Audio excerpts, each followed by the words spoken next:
जोड़ शक्लें।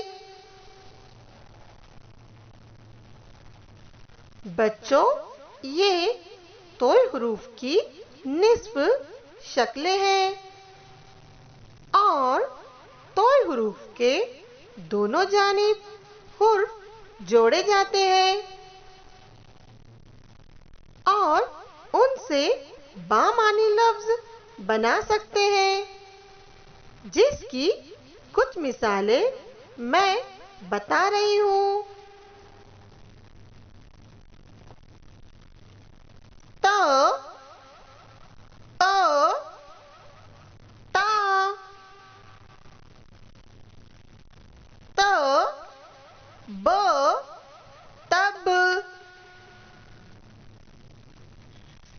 त, र, तर,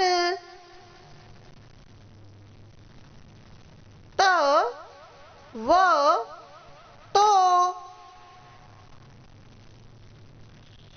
त, न, तन, त, ल, तल, त, य, ती, त, य, ते। शुक्रिया।